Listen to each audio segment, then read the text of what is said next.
This is Laurie Moore-Moore with Texas Brave and Strong. Tidbits of Texas history you never learned in school. Today's episode, Squatter. John Neely Bryan, the founder of Dallas, was a squatter. Bryan was born in Tennessee to a prosperous farm family in December of 1810. He studied law in Nashville and received a license to practice law, then moved to Memphis, where he came down with cholera. As treatment, he was advised to go to Arkansas and live an outdoor life with the Cherokee. After 4 years with the Cherokee, he left his Indian friends. Stirred by stories of generous land grants in the new Republic of Texas, he crossed into Indian Territory, now Oklahoma, and traveled to Coffee's trading post on the north bank of the Red River, where Coffee also operated a ferry between Indian Territory and Texas. As legend then has it, John Neely Bryan, his Indian pony Walking Wolf, along with Ned, his Cherokee Indian companion, and Bryan's dog Tubby, crossed the river in 1839 and came to the Three Forks area of northeast Texas.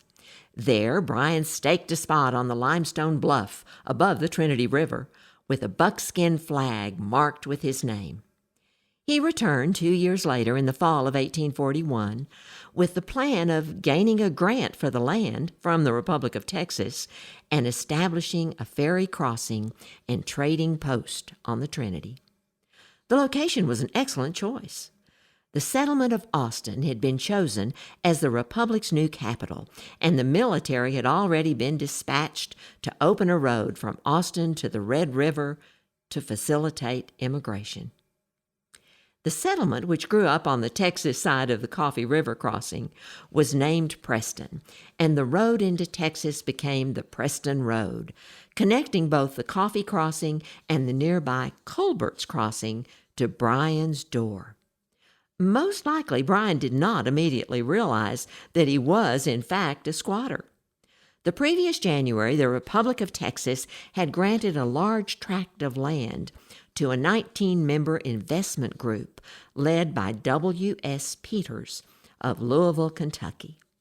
Initially known as the Cross Timbers Colony, the grant was soon simply referred to as the Peters Colony. It included the land which Bryan claimed and subsequently settled. In 1844, the Republic authorized the building of another road, this one from the northeastern tip of Texas to connect with the Preston Road about a mile above Bryan's cabin. Bryan's land claim became an important crossroads from the Red River south to Austin.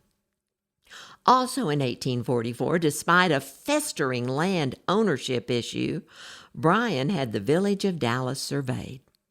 It was laid out in blocks 200 feet by 200 feet and extended 8 blocks west to east and 10 blocks north to south. Bryan sold his first lot in 1845, but most likely did not patent or register the Dallas survey until 1854. By then, the Peters Company had largely abandoned their colony following an armed confrontation with unhappy Dallas County settlers who drove the Peters Company representative, Henry O. Hedgecock, from the county and seized the company's records, placing them where they would never be found. The event, known as the Hedgecock War, demonstrated such strong public sentiment against the Peters Colony that the Texas legislature ultimately agreed to allow settlers to register claims and agreed to grant clear titles to them.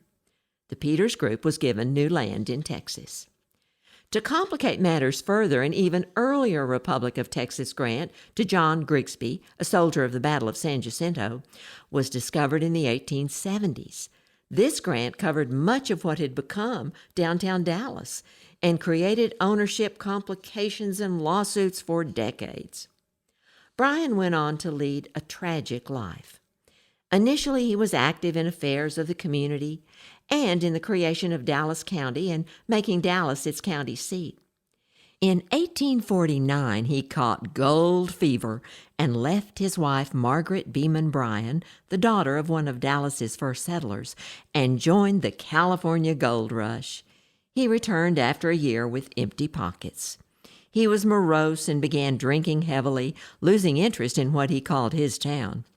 In 1852, after squandering much of the money earned from lot sales, he sold the remaining town site and the ferry concession to Alexander Cockrell. In 1855, believing a man had insulted his wife Margaret, he shot the man. Thinking he had killed him, Bryan fled on horseback. His lawyer followed, getting Bryan to sign papers necessary to take care of his business and family while he was absent. The wounded man recovered and agreed not to press charges. It's believed Bryan knew this, but nonetheless he fled to the Creek Nation in Indian Territory and then returned to California to mine unsuccessfully for gold. It was 6 years before he started home to Dallas and his family, arriving in the spring of 1861. His children did not recognize him. When the Civil War began shortly after his arrival home, he left again to fight in the war. He was discharged the following year due to his age and poor health. Upon returning, he was active again in Dallas's civic affairs for more than a decade. However, by 1874, Bryan was apparently suffering as a long-term alcoholic, and his mental health had deteriorated. In 1877, his son, Edward Bryan, had him admitted to the Texas State Lunatic Asylum in Austin, subsequently renamed the Austin State Hospital, where he died and was buried later that same year. Decades later, Dallas honored its founder with construction of the Bryan Pergola, located on the grassy knoll in Dealey Plaza in downtown Dallas. A replica of Bryan's original one-room log cabin sits nearby on the grounds of the former Dallas County Courthouse, constructed in 1892 and known as Old Red. John Neely Bryan, an early Texas pioneer and successful squatter, had a dream to help open Texas to settlement and to build a city. Today, Dallas stands on the banks of the Trinity River as testimony of his dream come true. This has been another episode of Texas Brave and Strong, the best little podcast in Texas. Thanks for tuning in. Remember to subscribe and share this podcast with a friend. Y'all come back.